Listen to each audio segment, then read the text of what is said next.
Graça e paz do Senhor Jesus a todos. Hoje gravando Lucas capítulo 14, um capítulo muito interessante, onde serão abordados 4 temas.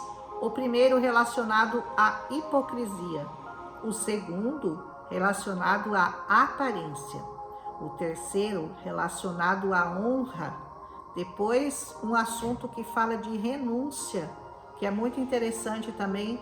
Aliás, não são 4, mas são 5 assuntos. E finalmente a sabedoria.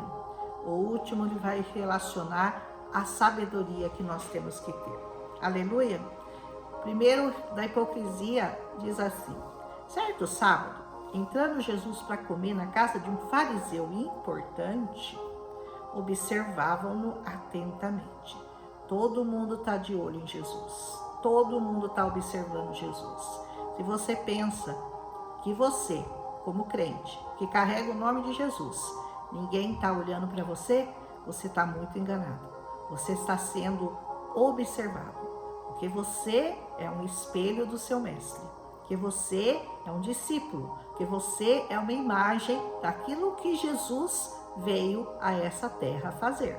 Então todo mundo está de olho em você, esperando você falhar, esperando você dar um passo em falso, esperando você dizer uma palavra torpe para apontarem o dedo para você e falar: ué, mas não é cristã? Mas não diz que é crente? Mas não diz que é discípula do Senhor? E está falando isso? E está bebendo isso? E está fazendo isso? E está fazendo aquilo? Portanto, o seu testemunho é muito importante, porque o nome que você carrega é muito importante. Aleluia! À frente dele estava um homem doente, com o corpo todo inchado. E Jesus perguntou aos fariseus, olha a pergunta de Jesus: é permitido curar no sábado? Olha que pergunta, né? É permitido? Vocês deixam? Vocês vão me deixar curar esse pobre, coitado, doente, no sábado? E eles ficaram em silêncio. Porque se eles falam, é permitido? Ué, mas então eu posso burlar o sábado? E se eles falam, não, não é permitido? Ah, quer dizer que eu não posso fazer o bem no sábado, porque é mais importante guardar o sábado do que curar um enfermo? E eles ficavam em silêncio, não podiam responder, porque a hipocrisia deles era tão grande, né? E assim, sabe o que ele fez? Tomando o homem pela mão, Jesus o curou, mandou ele embora. Olha que simples. Você quer que Jesus faça isso com você também? Que ele te cure? Que ele te mande embora? E que você saia por aí pregando o evangelho? É tão simples. Para Jesus isso é muito simples. Aleluia! Então ele lhes perguntou: se um de vocês tiver um filho ou um boi, e esse cair no poço no dia do sábado, você não vai lá tirá-lo imediatamente? E eles também não puderam responder. Porque se eles falam, não, a gente vai salvar o boi, a gente vai salvar o nosso filho, ele vai falar, ué, mas você não vai lá o sábado? Mas e daí se eles respondem, não, não é permitido. Ah, então você vai deixar seu filho morrer? Porque ele caiu no poço no sábado? Olha a hipocrisia. Então, esse primeiro assunto para mim, da hipocrisia, ficou muito nítido nas pessoas que observam a Jesus. Você também está sendo observado. E por mais que você faça o bem às pessoas, por mais que você ajude a construir vidas, reconstruir vidas, fazer pessoas se encontrarem nesse evangelho, mudarem o rumo das suas vidas. Por mais que você seja um porta-voz da boca de Cristo nessa terra, você será duramente criticado por ações boas ou más que você fizer. Não importa, as boas também serão criticadas. Se você está servindo a Cristo, seja como Ele. Não espere aplausos, apenas faça a obra que o Senhor colocar nas suas mãos para fazer. Aleluia! Segundo assunto desse capítulo 14 é a aparência.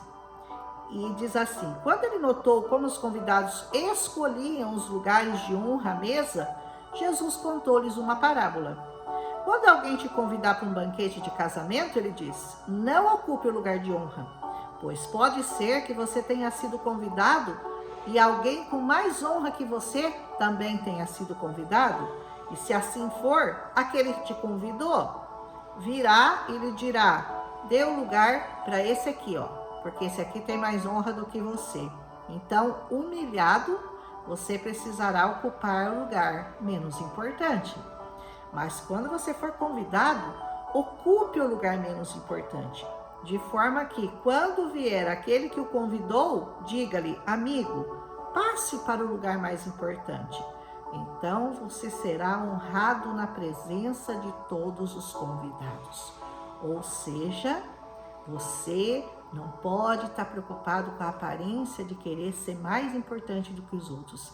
Espere que os outros reconheçam que você é reconhecido pelo Pai. Não busque o lugar de importância, não busque o lugar da aparência, não busque o lugar de reconhecimento. Espere que você seja reconhecido pelos outros e assim você não corre o risco de ser humilhado, porque quando você se exalta, você é humilhado. E quando você se humilha, aí sim você é exaltado. Aleluia! Pois todo aquele que se exalta, olha o Senhor completando o que eu acabei de falar, né? Todo aquele que se exalta será humilhado, e aquele que se humilha será exaltado. Essa é a segunda lição que o Senhor nos ensina aqui em Lucas 14. Aleluia! E então Jesus disse ao que o tinha convidado: quando você der um banquete ou um jantar, não convide seus amigos, seus irmãos, seus parentes, nem seus vizinhos ricos. Se o fizer, eles poderão também, por sua vez, convidá-lo, e assim você será recompensado. Aí eu vou convidar aquele meu amigo rico, porque depois ele vai me convidar também para um jantar na casa dele. Mas quando você der um banquete, convide os pobres, os mancos e os cegos. Feliz será você, porque esses não têm como te retribuir. E a sua recompensa virá, sabe quando? Na ressurreição dos justos. Isso se chama renúncia. Você não vai mais querer estar aparecendo, convidando aquelas pessoas que têm poder aquisitivo para depois você ser honrado com elas. Não, você vai se doar aos pobres, aos necessitados, aos humildes, e a sua recompensa não virá deles, virá do Pai das luzes, virá do alto para você. Aleluia! Ao ouvir isso, um dos que estavam à mesa com Jesus disse-lhe: feliz será aquele que comer no banquete do reino de Deus. Eu quero muito fazer parte desse banquete. E você? Tem buscado um lugar nessa mesa? Na mesa do banquete do Senhor? Tem muita coisa para a gente aprender com o Senhor Jesus. Muita renúncia, muitas coisas que nós teremos que aprender se nós quisermos ocupar um lugar no banquete do Senhor. Jesus respondeu: certo homem estava preparando um grande banquete e ele convidou muitas pessoas. Na hora de começar, ele enviou um servo para dizer aos que haviam sido convidados: venham, pois tudo já está pronto. Mas eles começaram um por um a apresentar desculpas. O primeiro disse: eu acabei de comprar uma propriedade, eu preciso ir lá ver, por favor, me desculpe. Aí o outro disse: eu acabei de comprar 5 juntas de boi, estou indo experimentá-las, por favor, me desculpe. Aí o outro disse: eu acabo de me casar, por isso eu não posso ir. Aí o servo voltou e relatou isso ao seu senhor. Então o dono da casa irou-se e ordenou ao seu servo: então vá rapidamente para as ruas, para os becos da cidade e traga os pobres, os aleijados, os cegos e os mancos. Disse ao servo: o que o Senhor ordenou foi feito, e ainda há mais lugar. Então ele disse ao seu servo: vá pelos caminhos e pelos valados e obrigue-os a entrar, para que a minha casa fique cheia. Eu lhes digo: nenhum daqueles que foram convidados provará o meu banquete. E uma grande multidão ia acompanhando Jesus, e este, voltando-se para ela, disse: se alguém vem a mim e ama seu pai, sua mãe, sua mulher, seus filhos, seus irmãos e irmãs, e até a sua própria vida, mais do que a mim, não pode ser meu discípulo. Esse banquete que o Senhor está falando aqui, para o qual nós somos convidados, é um banquete que exclui muitas pessoas de grande poder aquisitivo. porque elas foram convidadas para o banquete do Senhor, mas elas estavam tão ocupadas com a vida dela, e assim é o Senhor. Ele nos convida para estarmos na casa dele, para honrarmos o nome dele, para louvarmos o nome dele, para estarmos na presença dele, desfrutarmos das maravilhas que tem essa palavra para nós. E sabe o que as pessoas dizem?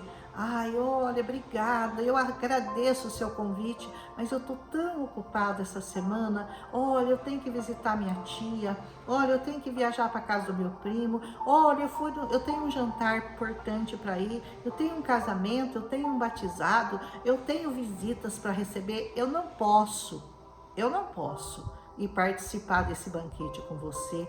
Me desculpa, tá bom? Tantas pessoas dão desculpas para não irem à casa do rei que as está convidando. E sabe o que o Senhor vai fazer?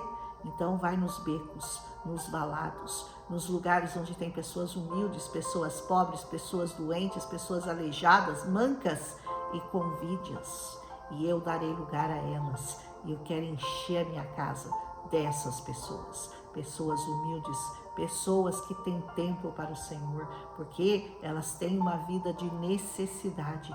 Então, por isso, elas dão ouvidos à palavra de Deus. Ai dos ricos, diz a palavra de Deus, porque eles já receberam aqui mesmo o seu galardão, nessa terra. Então, o Senhor quer que o seu coração seja humilde, que o seu coração seja disposto a servi-lo, a buscá-lo. Ele está te convidando. Vamos lá no meu banquete. O banquete do Senhor é essa palavra. Essa palavra é um alimento que maravilhoso, que nos enche de alegria, de paz, de bênção. Mas as pessoas estão tão ocupadinhas com a vidinha delas miserável que elas esquecem de ir buscar, ceiar, sentar-se à mesa com o Senhor. Então o Senhor manda convidar outros. Ah, você não quer? Mas o meu reino tem lugar para mais gente. Então vai lá, convida as pessoas pobres, as pessoas humildes, as pessoas necessitadas, as pessoas doentes. Porque elas certamente vão querer sentar-se à mesa e provar desse banquete. Esse é o que Deus está nos ensinando aqui. Diz assim, que aquele que não carrega a sua cruz e não me segue não pode ser meu discípulo. Você pensa que evangelho é oba-oba. Uhul, vamos lá, vitória, prosperidade, dinheiro na minha conta. Não. Pelo contrário, você vai entrar para esse reino quando você aprender a dar o que você tem, a dividir o que você tem. É menos, não é mais. É menos. Só que é com prosperidade, é com alegria. E o pouco que você tiver vai ser tão bom, vai ser tão maravilhoso que você não vai fazer questão nenhuma de ter mais do que ninguém, porque você terá o suficiente para ser feliz. A nossa alma tem necessidade do Senhor e o que ela busca é ser satisfeita dessa palavra. Quando você descobre que você está satisfeita dessa palavra, você não precisa de dinheiro, você não precisa de recursos, você não precisa de casa grande, com piscina, carrões na sua garagem, você precisa de paz. E paz é o que o Senhor tem para te oferecer. É o que Ele está te oferecendo. Ele está te oferecendo cruz. Pensa bem. Ele está te oferecendo uma cruz. Você quer? Ou você abre mão da cruz e vai aí viver por alguns momentos de felicidade e uma eternidade para lamentar o que você perdeu. Que o seu coração tenha sabedoria para tomar a sua cruz e segui-lo. Qual de vocês, se quiser construir uma torre, primeiro não se assenta, aqui chama sabedoria, hein? O último assunto desse texto de Lucas 14, sabedoria. E você não calculou preço para ver se você tem dinheiro para completá-la. Você já viu gente que começa a construir a casa e a casa para na laje, ou ela para depois de estar erguida, não tem dinheiro para acabamento? Porque não fez cálculos direito. Pois, se lançar mão do alicerce e não foi capaz de terminá-la, todos os que a virem vão rir dele, dizendo, esse homem começou a construir e não foi capaz de terminar. Ou, qual é o rei que pretendendo sair à guerra contra outro rei, primeiro não se assenta, se com 10.000 homens ele seria capaz de enfrentar aquele que vem contra ele, com 20.000? Se não for capaz, enviará uma delegação, enquanto o outro ainda está mais longe, vai pedir um acordo de paz. Ele não é tonto. Se ele viu que ele não vai poder vencer a guerra, ele vai tentar um acordo de paz. Da mesma forma, qualquer de vocês que não renunciar a tudo o que possui, não pode ser meu discípulo. Nossa, mas evangelho não é prosperidade, não é dinheiro na conta, não é carro novo? Não, não, não. Esse evangelho que estão pregando para você aí é falso, é fake news. Não acredite nesse falso evangelho. Evangelho significa isso aqui, ó. E não renunciar a tudo que possui não pode ser meu discípulo. Você tem que deixar de lado essa sua ganância por coisas dessa terra. E você começa a ter sede e fome de almas. Porque almas é o que Deus busca. Deus não está preocupado se você vai ter uma casa bonita, se você vai ter um carro elegante, ou se você vai ter roupas elegantes, ou muitas joias, ou muitas coisas maravilhosas. Deus está preocupado que você ganhe almas para o reino dele. O sal é bom, mas se ele perder o sabor, como é que faz para restaurá-lo? Você é o sal da terra. Você é a luz do mundo. Você nasceu com um propósito de pregar essa palavra a toda criatura. Não serve nem para o solo, nem para adubo não serve. Se você não serve para pregar a palavra de Deus, você não serve para nada. É jogado fora. Aquele que tem ouvidos para ouvir, ouça. Aleluia. Aprendemos muito, né? Com Jesus a gente aprende muito, todos os dias, todas as manhãs eu acordo e eu vou meditar nessa palavra e o Senhor me ensina tudo o que eu preciso para passar o meu dia muito bem na presença do Senhor. Aprenda a passar o dia com o Senhor, é muito prazeroso. Que o Senhor te dê sabedoria para você segui-lo. Busque segui-lo, porque seguir a Jesus é a melhor opção da nossa vida. Amém? Um abraço, até amanhã com Lucas capítulo 15.